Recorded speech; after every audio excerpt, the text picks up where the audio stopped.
Hey there, everybody. This is Paul Rhodes from the Maintenance Mindset podcast, a part of the Multifamily Media Network. And I'm honored to be joined today by Jimmy Scott from Chadwell Supply. He is the Vice President of Renovations. And I have to confess, I'm a former customer. Management company I work with few years ago, did a lot of business with Chadwell Supply, and I enjoyed using them. But what we'd like to do today is have a talk with Jimmy and find out more about renovations that Chadwell Supply is doing and about them as a whole, as a company, and provide some instruction, maybe some education on how our communities can make renovations better, easier, by using a service provided by Chadwell Supply. Hey, Jimmy, how's it going? Hey, Paul, good afternoon. Thanks a lot for having me. It's good to see you again. It's great to see you again. So, before we get into what Chadwell Supply does, I'm a big fan of getting to know people, which, that was one thing as a customer from Chadwell Supply, I did get to know all of the people and great employees that Chadwell Supply has. So, how about telling us a little bit about yourself and your background and what you've got going on? I'd be happy to, man. It's everybody has a place, I guess, and I started in construction years ago. I don't want to date myself, but it goes back a long way. And So you for started when you were 2. Is that what Yeah, you're that's about saying? right. Things got a little tight in the early 2000s. A lot of people remember, and I was just a home builder. I had my own home building company, Spec Built Homes, in and around Nashville. Um, the recession kind of came in, and it made me change course, and I immediately gravitated into maintenance, where most contractors kind of fell during that time. The multifamily maintenance industry was kind of booming during that, looking for people that would come and do maintenance. So, I got into that, really enjoyed being in multifamily, and had a great few years in the industry before I transitioned out and became a subcontractor back again in multifamily. It was kind of funny. I got off site in my first job with my new company. I was back on site doing the same thing I used to do as a maintenance supervisor, but now I'm doing it with a different T-shirt on. So, uh, anyway, there were some players out here in the world. Some of these multifamily suppliers. One of them, Chadwell Supply. I was lucky enough to get picked up by them, and they were just starting in the renovations. Wanted to know would I come and kind of work renovations with Chadwell, and this is going on 9 years ago. So we didn't really know what exactly the need was out there in the market. We knew there was a space, and let me tell you why. We have salesmen that are covering our current Chadwell footprint, of course, and they're out there and they're trying to see probably 13, 14 people a day. So as they're trying to service their customers, a renovation, as you know, in your old life, it can take time. It just takes time out of your day. So Chadwell thought it best maybe if we hired someone, and that's my job at that time, was to come in and assist with the territory sales managers in renovation specific. It allowed me time to be on site. We wanted to continue our one-on-one. That's what we built the business on, is those relationships. We don't want to have to go. You don't want to say, geez, it was good seeing you, Paul, but I really got another appointment. So my job was to come in and just make sure that we had time to go through the unit and figure out what it was going to do to be a successful renovation. Again, you got to remember, renovation still probably in a lot of places is a bad word. It's just a tough word. Renovations is a hard thing on site for everybody. It's difficult. Aside from the day-to-day operations, now you got this massive undertaking that is a renovation. And it's just, it's very complex. So we wanted to get in there and be a supplier that would partner and, again, take time to make sure that we were offering that level of service that we've been, really what our founded our business on, was that service level. So, again, came out, started to walk properties and compile a list of materials needed, and slowly evolved into what it is today. A lot of that experience actually comes from the field and comes from our customer input. When we find out things that they need that we could do better, we were able to shift and change that. Now in 2024, we have a very good program that we're excited to promote, and I'm really glad to be talking with you about it today because I like it. It's what I do. It's all I do. You like it. All you do is renovation stuff, so you don't get That's it. involved with the monthly order of 3 toilet Exactly. plungers and 2 flappers. All you're Exactly right. doing is Exactly right. the let's see if I remember right, they call it like capital improvement or uh, uh, it's really focused on value improvement on a property scale as opposed to an individual service request or work order scale, right? 100% accurate. We coined it here. We define it as a job that's going to require inventory control and pricing control for an extended period of time. To your point, you talk about some of these capital improvements, and I don't want to date either one of us, but back when they had incandescent bulbs and they went to LED, that was a thing. And when you're doing your breezeways or your whole community, what does your budget look like? Is that a 10-month project or a 6-month project? Are you going to do it all at one time potentially? And that's really where we wanted to fit in that space. We wanted to try to make sure that we could control your pricing for your budget and then guarantee that inventory as best we could during those times.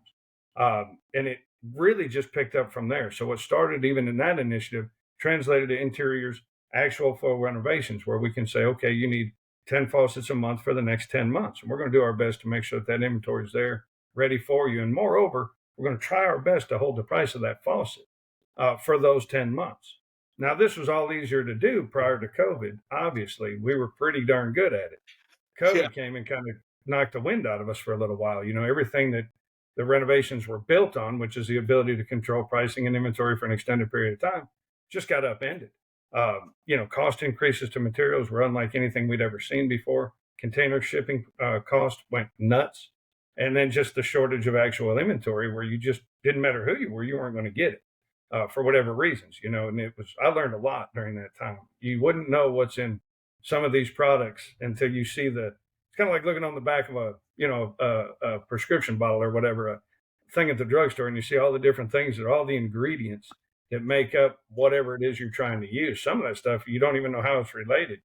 You think, man, I didn't even know that it had rock salt in it. Oh yeah, it does. And where there's no rock salt. So it's just kind of a crazy time. We've come through that now. Things have definitely stabilized and gotten much, much better. And we're trying to get back to where we once were, what was the ability to control inventory and cost for an extended period of time. And, now again, the economy is not where it needs to be. The expenditure is obviously down in 2024, and it started last year a little bit. But we're hopeful things are going to turn around sooner than later, and we're ready to jump on the opportunities as they come in. We've got the staff to do it. Currently, Chadwell Supply, we've got 30 renovation field managers covering our current footprint, which goes from New Jersey to Miami and over to Las Vegas. So we've got a pretty wide footprint. Las Vegas goes straight or essentially straight north from Vegas To Phoenix, and then we stop. to Phoenix, and then you stop. Yeah, that's So, right. so all of those northwestern territories. Not yet. Not I'm yet. excited to get there. But we have recently opened up in Chicago and Detroit, and we're moving into the major metropolitan areas. They are still a renovation need. To my point, when we talked about learning from the field, when you get into high rises and major metropolitan areas, that's been a challenge in itself. Product selection is a little bit different when you're in the high rises. Logistically, it can be a challenge. So we're learning as we go every day. We're proud to say that we are, because if you don't listen to the customer, then we don't know, and we don't want to be too regimented in our programs. We're willing to change if it's going to be for the betterment of them. So then, if you're willing to change, that kind of informs me that there is some information I need. If I'm a maintenance supervisor at a property, at I'm there every day, Monday through Friday level, and I've got a renovation project going on or starting or kicking off at my community.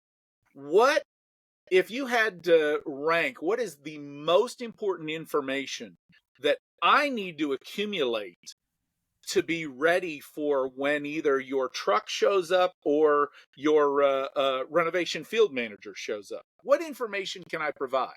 That's a great question. I mean, we talk about the actual staff on property. Do you have the ability to move the appliances into the unit? If you're a single maintenance individual on a smaller property, what does that look like to you? Do you need assistance in our in-unit program, which is offered? Currently, it's 50-mile radius around any of our branches. There's And a three. that, just to be clear, that's where you guys put the refrigerator up Absolutely. on the 12th floor when the Absolutely. elevator's being serviced. Exactly. We're going to, that service is something that's very needed right now. There's a shortage, in my opinion, what I've heard and what I've seen is there's a shortage of maintenance professionals. If you're doing all you can to keep up with the work that you have, how do you have time to go handle that? So we want to know from you prior to walking the job, prior to doing anything. My best thing is to sit down and have a conversation like you and I are. What kind of support do you have here? That's number one. Number two is what products are you looking for, and how can I help you budget that? I mean, there's a lot of products that are out there, and there's a different price, as you remember. Doesn't mean one's better, worse, or indifferent. There's just a difference in pricing. I'm going to try to help you navigate through there. Try to spend the money wisely. What is the most impactful thing in your opinion? Not mine, but in yours. And if you want to ask mine, in my experience, I'll be happy to share. But our hinges on interior doors is important as an LED light in the kitchen. It's up to you. You know what I mean? And then probably lastly is how are we going to communicate going forward? What are you comfortable with? Are you a text? Are you an email? Are you a phone call? How do you like to communicate so that we can have that open line of communication? And then when we do start placing orders, what is best suited for you? And that differs per property and really by people. There's a lot of people that don't love using the phones and spreadsheets. They don't want all that. They'd rather have you pick up the phone. So those questions are very important and they're vital to the beginning of the job before we really get into it too deep. We want to know those three things. From there, we're going to come out and we're going to walk that community and get that compiled list so that we can forecast that inventory. We want to know how many of this product you're going to need a month and then how many over ours. Pretty simple when you think about it.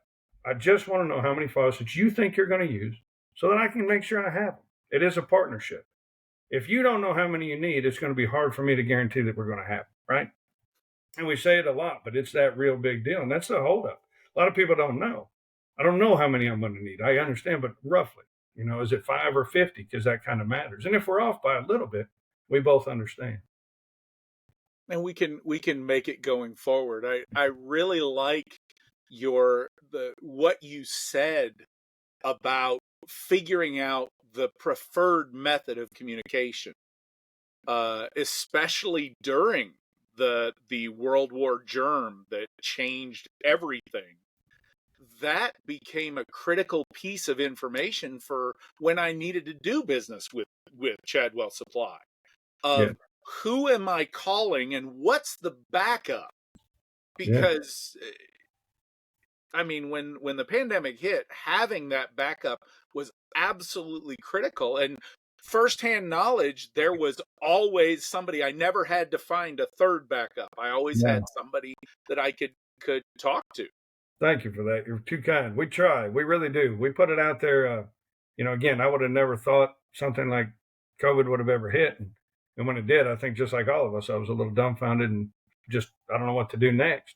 It was just an unbelievable time. And I'm glad the long-term effect that it had, we're still seeing things that are not exactly where they once were, but we're quite far removed. Maybe not all the way, but quite far. And again, during that time, we took the time out to understand what can happen. We tried to be a little bit better prepared for that. When things like that go down and you have global shortages of whatever, we need to have backups as well. We can't be just exclusive to one particular. We need to be able to open that up a little bit ourselves. So, as I said, we try to learn every day from the experience that we've had, and so far it's been a great experience. 9 years into this thing, and we've just been watching it grow and watching it flourish. As I said, Chadwell Supply as a corporation, as a company, is a maintenance repair supply. That's what we do. It's what it was founded on. We want to still deliver the flappers and the stove pans and the plungers and everything that's needed on the day to day. But what other services are out there that we can offer? And that's what we're trying to do now. Renovations was just the beginning. We don't know where it's going to end. We've started a HVAC install program. It has nothing to do with renovations, but we are doing that currently in Florida. Nice. So there's a need. That's my point. There's a need to come out there and assist on site because of the shortage in maintenance professionals. It's just hard It's hard to keep up with the way it was. When I was in maintenance, we used to run back then. It was one maintenance for every 100 units. That's how we did it. I don't know if they're still doing that today. I think some of them might be glad to have that. But at my biggest, I had about a 480 unit community, and I had a couple of guys that cleaned the breezeway every day. I had a couple of service techs. I had a couple of turn guys. We had a 6-day call rotation. It was just a different deal. And now I come out and see it. There's 2 or 3 guys just with their tongue dragging and doing all they can to keep up, because the repairs are always going to be needed. So the service aspect of it is really, like I said, that's really what we've really tried to key in on and be the best at. Our service is what we want to separate ourselves from everyone else. We want to have the highest level of service to you. And it just starts with communication, as everybody knows. Take time and listen. All right. So we've got the renovation process started. We got the communication set down, and you've walked the property. Once renovations start, and I'm assuming that at some point there is a little bit of lag time for Chadwell Supply to get the parts in the warehouse and get all that organized. But very selfishly, you're bringing stuff that we ordered or we want out to my property. If I'm the maintenance supervisor, when the renovation starts, when we have go time that begins this official process, what does it look like from at a property standpoint? What will I see? And secondarily, what on the back end would be good for me to know about as your customer? It's a great question. This conversation we're saying all guarantees are subject to change. That's what I need. I need somebody to say, "Hey, you guaranteed." There's not a guarantee, but for the betterment of the success, the longer we have. So it takes 3 or 4 weeks to have that inventory start to come in. Obviously, we're purchasing that product, and it just takes that lead time. As the warehouse gets more stock with the product for your job, the better success you're going to have, right? So that just has a little bit of a lead time. Then from the site level, I've always said this. If you call me today and you need that product tomorrow, I'm going to do pretty good. Okay, I'm going to have a good chance of getting it filled. If you call me today and you need it in 2 weeks, I'm going to have a better chance. If you call me today and you need it in a month, I'm going to have the best. So we know this from our on-site experiences that we always get the notice to vacate, and we have a pretty good idea of who's not going to be here in the next 30 days. It's a great time to place your order. It's right then.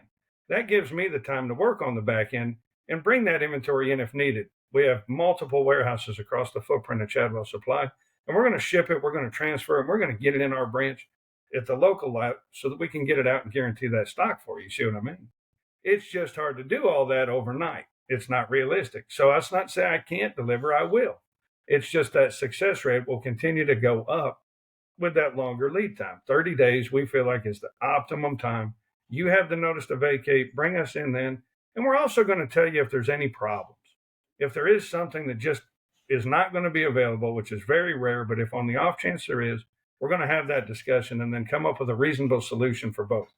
Obviously, you want to have something in the hole or the space, and we want to make sure that the price is kind of constant, and I want to be able to give you everything that you've asked for. So we got to come up to that accord, right?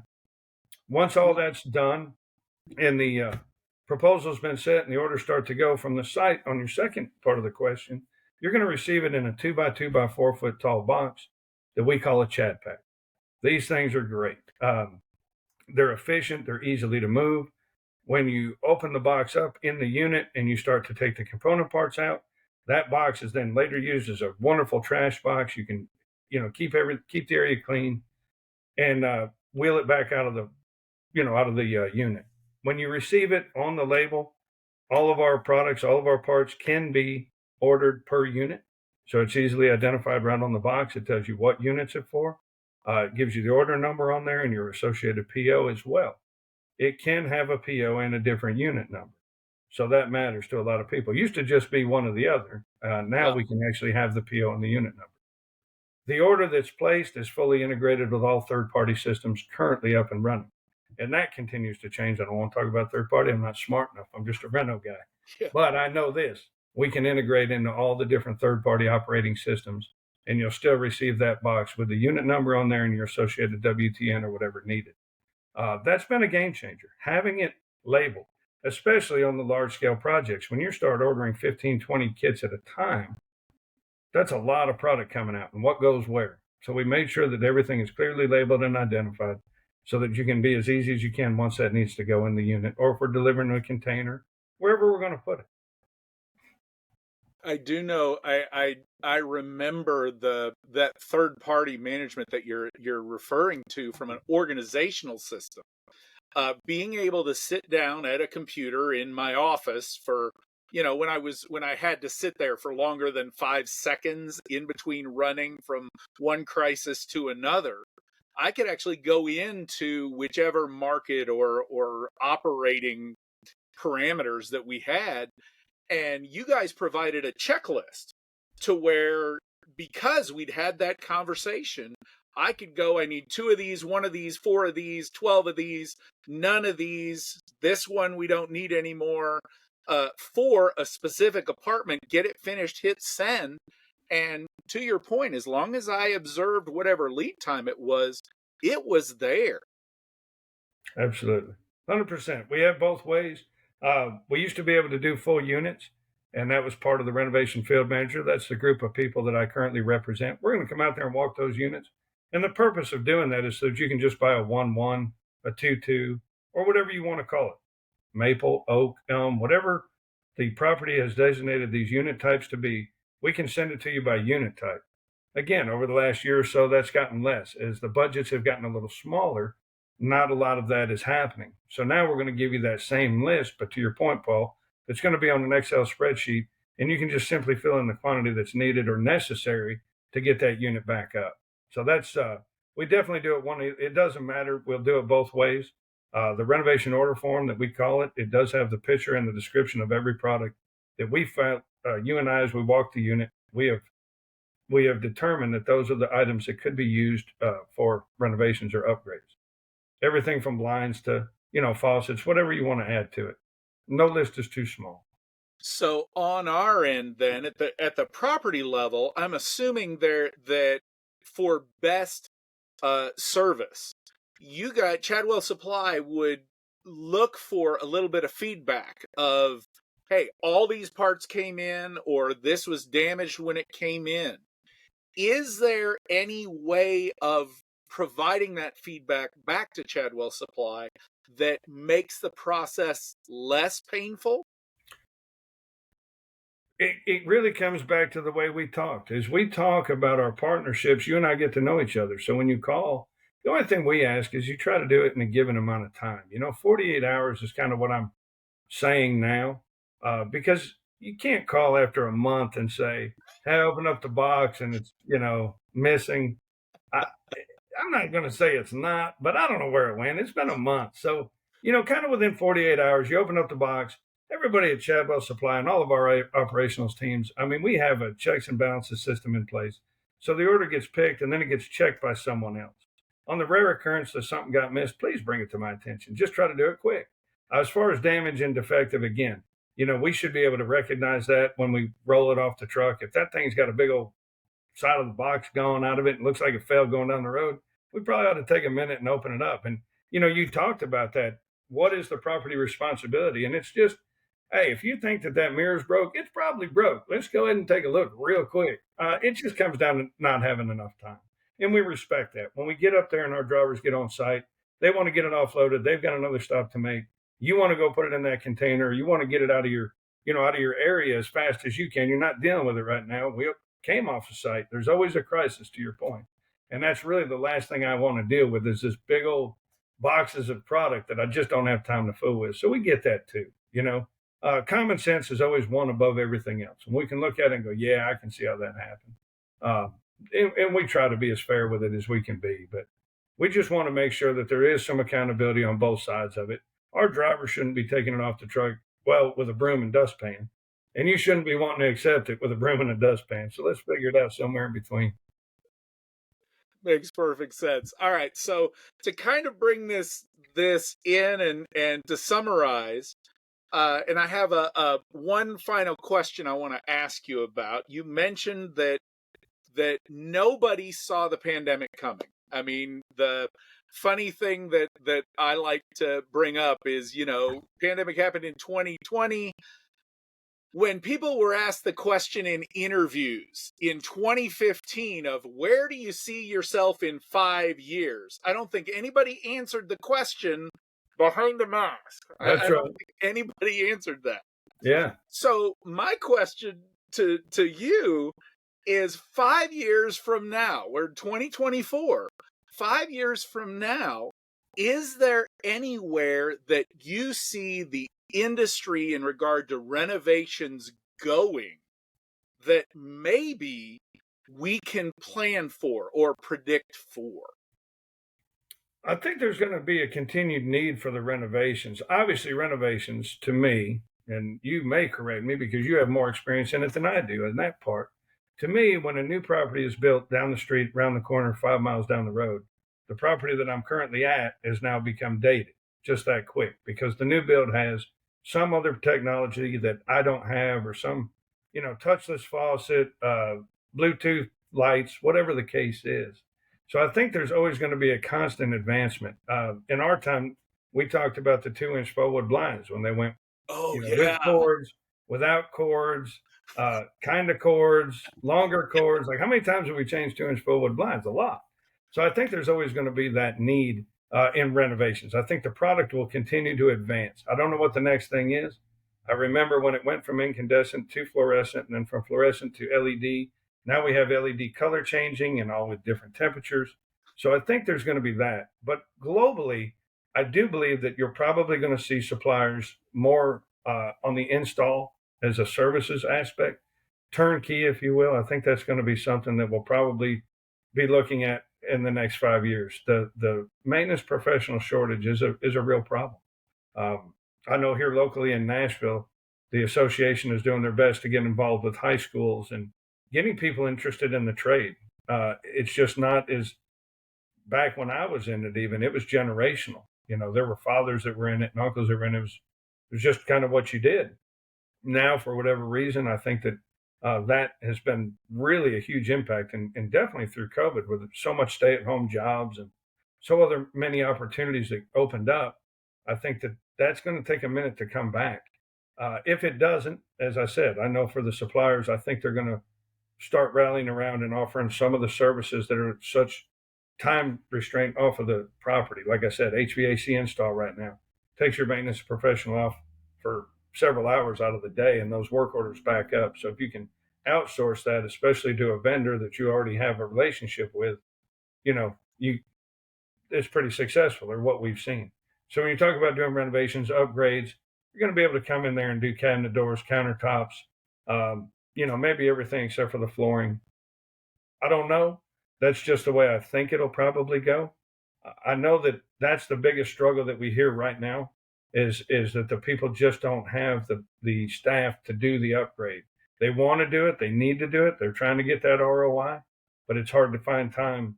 And as you get into spring and summer, it gets even harder. In 2024, we've got the new HVAC laws coming out.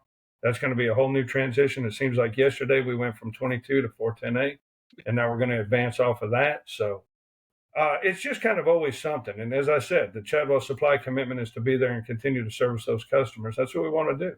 If there's a need, we want to hear. We'd love to have people ask because then we can find out if it's something that we can do and do well. We don't want to do it if we can't execute it well. That is something that we've really prided ourselves on. And as I said, and even our experience together, I'm very proud of the program that we've built.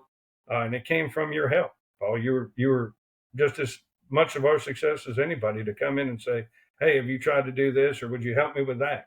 Once we've done it and we can do it, then we're going to promote it to others and say, hey, this is a great idea. So it doesn't matter who came up with it, but it helps globally because you guys were dealing with it just like everybody else.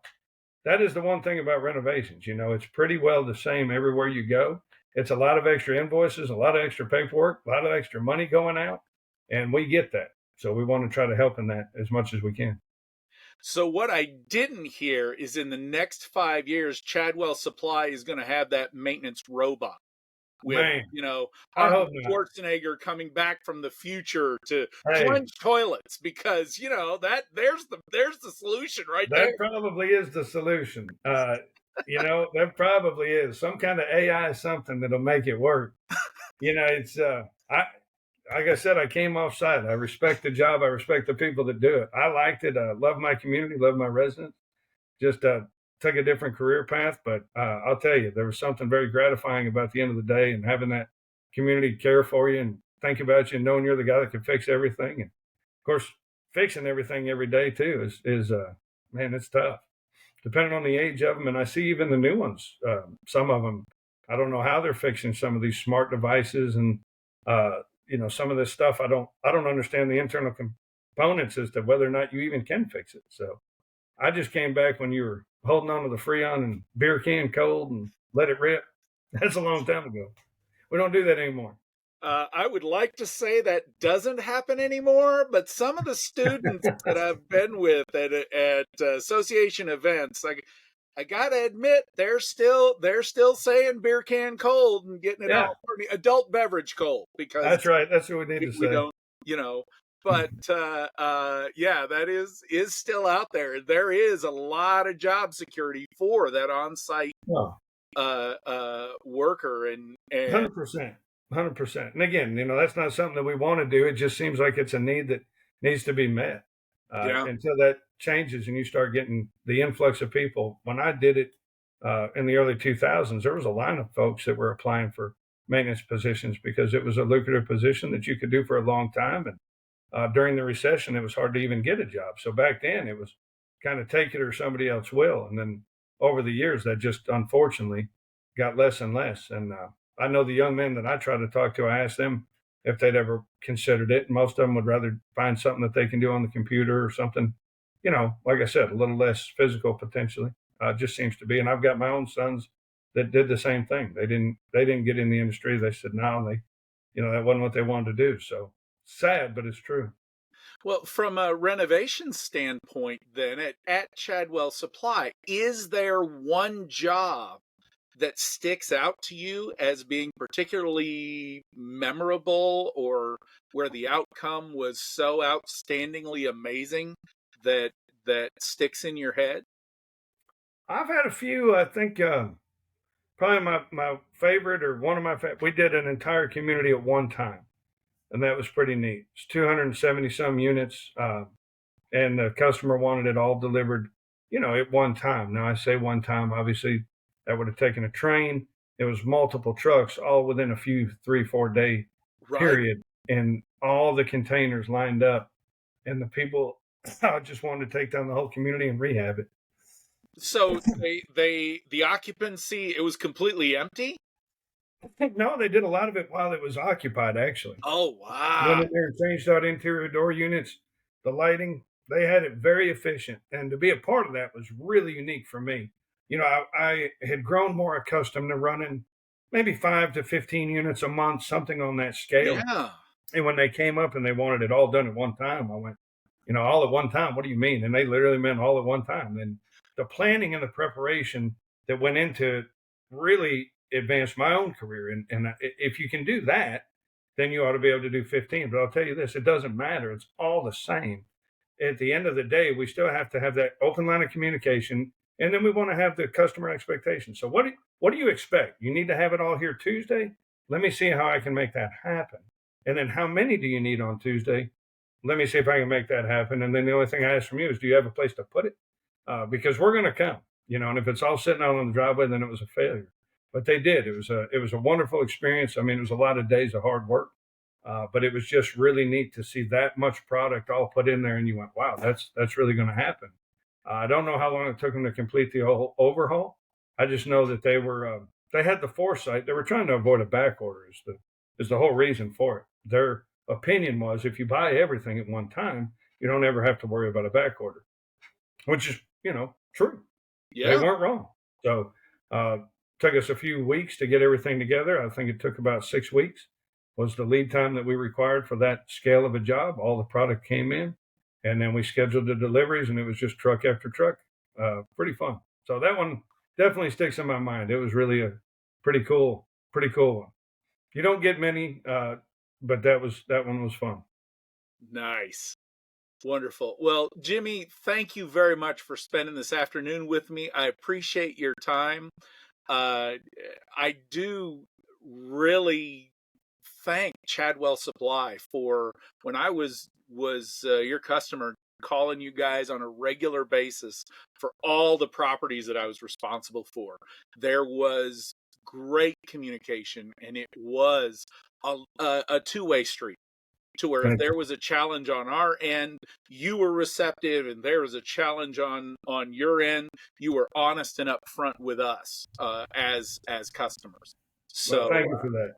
You I were a dream to work with too, sir. You really were. It's always a pleasure to see you. And thank you for this. I hope, we had a couple laughs. I hope anybody that's Yep. listening to this understands it. It's, man, there's no real science to it. There's no magic button. At the end of the day, it's just a matter of trying to team up, get the right person involved, and you can do a lot together, right? I mean, that's kind of what you and I did. There wasn't anything that we weren't able to do. We just had to take a minute, figure it out, understand each other's language, and then go from there. So, thank you again, Paul. That you got it, and always keeping in mind that the challenging stuff we could do almost immediately. The impossible stuff maybe took a day or two. We That's right. figured That's it right. out. Well, thanks Yes, a sir. lot, Jimmy. I appreciate your time, and thank you too, audience. Thank you for staying with us. This has been Paul Rhodes and Jimmy Scott talking about Chadwell Supply renovations on the Maintenance Mindset Podcast. Thanks again, and I'll see you somewhere.